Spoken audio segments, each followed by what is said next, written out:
Isang mapagpalang araw po sa ating lahat.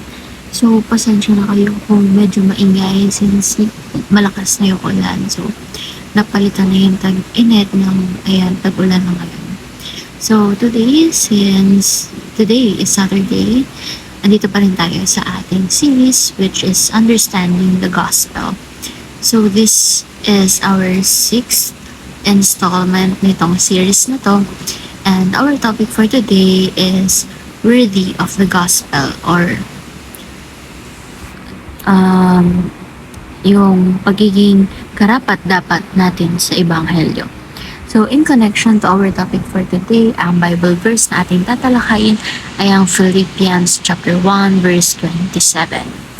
So, in English Standard Version, only let your manner of life be worthy of the gospel of Christ, so that whether I come and see you or I am absent, I may hear of you that you are standing firm in one spirit, with one mind, striving side by side for the faith of the gospel.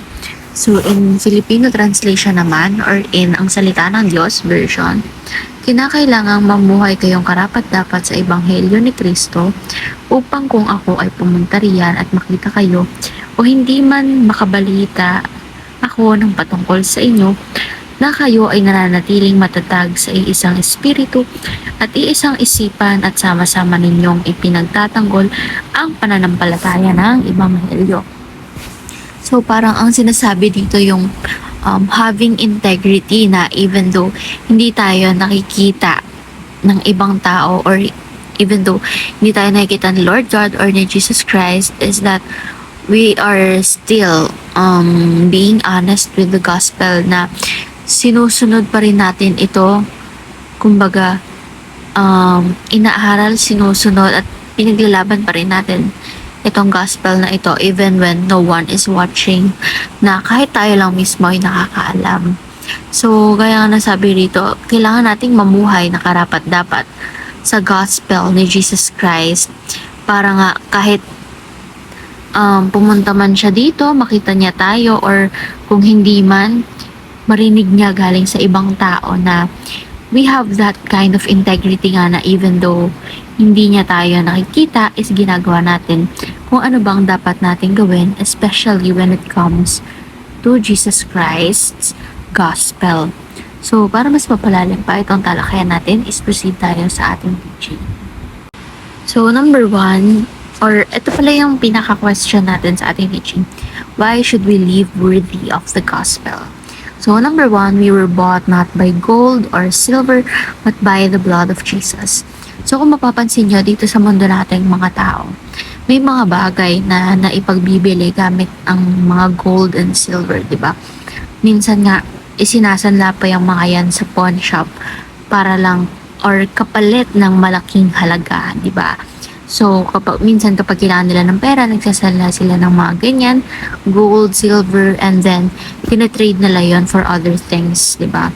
So, tayo naman, hindi tayo nabili or na-trade gamit ang mga ginto and silver, dahil tayo ay nailigtas gamit or through the blood of Jesus Christ. So, kung dito sa mundo natin, napakalaking bagay or parang mahal na, diba? Parang may pangmayaman yung gold and silver. Pagdating naman sa world, sa buhay natin na kasama si Jesus Christ and si Lord God, mayaman tayo. Mayaman tayo, ano man ang estado natin dito sa mundo, dahil nga, yung buhay natin is naging kapalit nun yung buhay ni Jesus Christ, di ba? So, imagine natin gaano tayo kayaman sa pagmamahal mula kay Lord God and kay Jesus Christ, na even though hindi tayo ipinagbili gamit ang gold and silver, tayo naman ay naisave through the blood of Jesus Christ, di ba? He sacrificed His life for us, di ba? So, isipin natin gaano tayo kayaman sa pagmamahal, na even though napakamakasalanan nating mga tao, and even up until now, we are continuously committing numerous sins, but then, hindi pa rin nila tayo tinatalikuran, hindi pa rin tayo kinakalimutan ni Lord God and ni Jesus Christ. Instead, mas lalo pa nila tayo minamahal. Kagaya nga ng nabanggit din kanina sa church namin and lagi nababanggit. Ang nahanap ng ating Panginoon ay hindi mga perpekto, kundi yung may mga sakit. Yung alam niyang gagaling sa presensya niya. Kasi yung sakit na tinutukoy doon, hindi siya literal naman na sakit.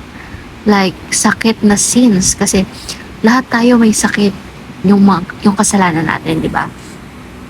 So, ayun nga, going back.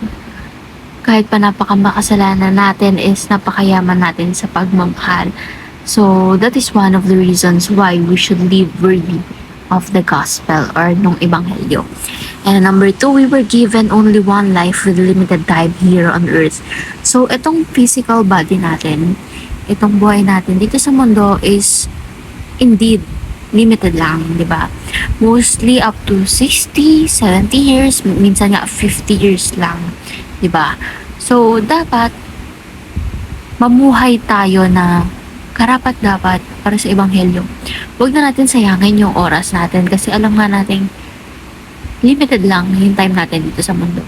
So, we should maximize our time, our days here on earth na glorifying Lord God and Jesus Christ and living worthy of the gospel kasi that will make us even more prosperous, di ba? So, wag na natin sayangin yung oras natin sa mga bagay na walang pakahulugan at hindi naman magbibigay ng glory sa ating Panginoong Diyos. And number 3, we were given one and only chance to participate in God's mission. So, nasa sa atin na to, individually, binibigay sa atin ni Lord kung ano ba yung mission natin sa buhay, kung bakit ba tayo naririto sa mundo. So, we just have to communicate with Him and He will reveal to us what our true mission is here on earth, diba? So, kaya nga nasabi ko kanina, limited lang ang time natin dito sa mundo. So, as much as possible, we only do the things that will bring glory to our Lord God. And, syempre, yung ayon pa rin sa mission and will niya para sa buhay natin. So, ngayon naman is proceed tayo sa ating application. So, sasagutin natin yung tanong kanina na why should we live worthy of the gospel? So, how can we live worthy of the gospel? Number 1, serve God out of love and gratitude. Number 2, spread the gospel and involve in missions. And number 3, set an example and aim high as God's glory. So, for our discussion part, by now, after watching this devotion, we should be able to identify the ways on how we can involve ourselves in our missions now